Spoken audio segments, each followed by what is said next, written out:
मुझ पर एक मरतबा फिर एतमाद का इजहार किया है। तो जनाब स्पीकर, आज मैं आपको वो दिन याद दिलाना चाहता हूँ जब इसी फ्लोर पर उस वक्त की हुकूमत के नुमाइंदों ने, खुद उस वक्त के वज़ीर आज़म ने ये कमिटमेंट दी थी कि जो धांधली का इल्ज़ाम ऑपोजिशन ने लगाया है इसकी पूरी तहकीक होगी।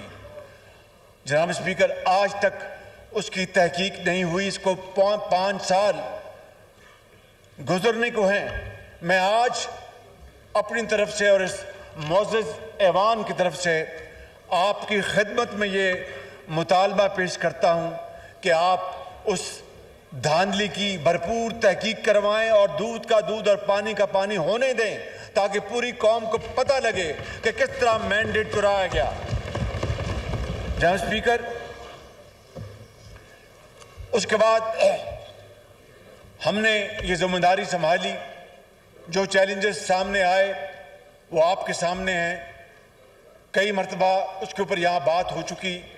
मैं उसके ऊपर वक्त ज़ाया किए बगैर ये कहूँगा कि जब IMF से हमारी गुफ्त-ओ-शुनीद बड़ी तेज़ी से आगे बढ़ रही थी तो इमरान नियाज़ी के इशारे पर 2 सूबाई वज़राए ख़ज़ाना को ये कहा गया कि आप IMF की शराइत, जो वफाकी हुकूमत, जो नई हुकूमत थी, उसके लिए मुश्किलात कायम करने के लिए, वो मुश्किलात मेरे लिए नहीं थी, जनाब ज़रदारी साहब के लिए नहीं थी, 22 करोड़ आवाम के लिए थी।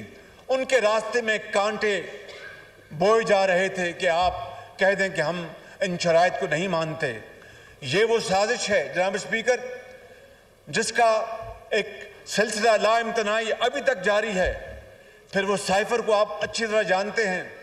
अमेरिका को किस तरह निशाना बनाया गया कि जनाब वो इस मुल्क के अंदर उसने साजिश के ज़रिए हुकूमत को बदलवाया। ये इम्पोर्टेड हुकूमत है।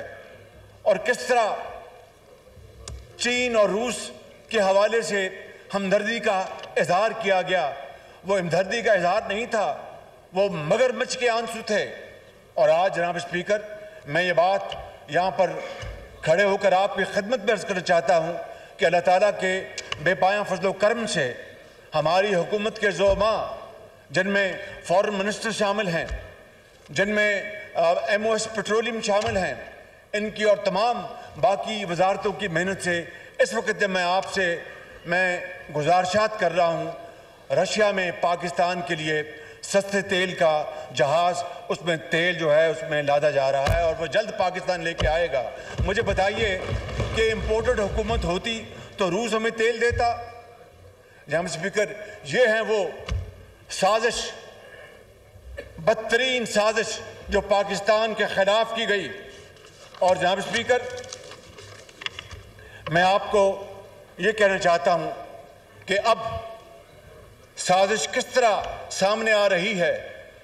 साकिब निसार और तारिक रहीम की गुफ्तगू ऑडियो जो उनकी कैसेट है वो लीक हुई है, वो सोशल मीडिया पे आई, अब तो मेन स्ट्रीम मीडिया पे भी चल रही है। और वो साजिश खुल के सामने आ गई कि वो साकिब निसार जिसने जनाब स्पीकर इलेक्शन PTI को जितवाने के लिए धांधली का एक बाजार गर्म किया, शेख रशीद, जिसको मैं शेख हरम कहता हूँ, उसके हलके में वो बतौर चीफ जस्टिस नहीं, उनके पॉलिटिकल एजेंट बन के वहाँ पर पहुँच गए। वो साकिब निसार जनाब स्पीकर जिसने पाकिस्तान के अंदर हस्पतालों का निज़ाम तबाह कर दिया। वो साकिब निसार जनाब स्पीकर जिसने 2.5 साल दिन रात सुओ मोटो लेकर इस कौम का हुलिया बिगाड़ दिया। वो साकिब निसार जिसने PKLI में अपने भाई को भर्ती कराने के लिए उसका बेड़ा गर्क कर दिया और वो सैकड़ों मरीज जो कि जिनके गुर्दे की पेवंदकारी होनी थी जनाब स्पीकर, वो मौत के मुंह में चले गए। जनाब स्पीकर, आप अंदाजा फरमाएं कि 20 अरब रुपए से वो अस्पताल बना। कभी वो केपी जाते थे और कभी किसी किचन में जाकर वो बर्तन देखते थे। हफ्ते और इतवार को वो अपनी अदालतें लगाते थे। एक दिन मुझे भी उन्होंने बुलाया लाहौर में और मुझे कहा कि आपने क्या किया है। मैंने कहा जनाब हमने बिजली के कारखाने लगाए हैं। तो कहने लगे हमें तो कोई बिजली नज़र नहीं आ रही। तो मैंने कहा आप ऐसे ही ठंडे कमरे में बैठे हुए हैं, वो गर्मियों के दिन थे। मैंने कहा आप ठंडे कमरे में बैठे हैं, ऐसे तो नहीं बैठे हुए आप, ये एयर कंडीशनर चल रहे हैं, बिजली से चल रहे हैं। जनाब स्पीकर, ये है वो सूरत घड़ी।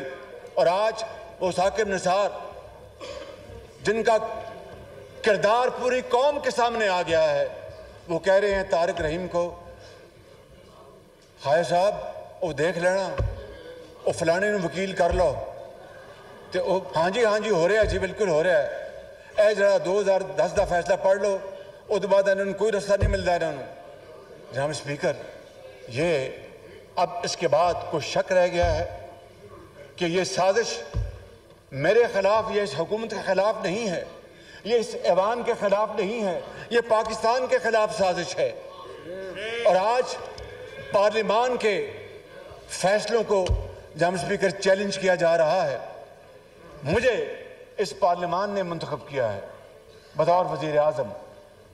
जनाब स्पीकर, अगर ये पार्लिमान एक फैसला करती है और अपने बहस के बाद एक नतीजे पे पहुंचती है और वो हुकूमत को और वो काबीना को पाबंद करती है, तो मेरा फ़र्ज़ है कि पार्लिमान के फैसले का एहतराम करना।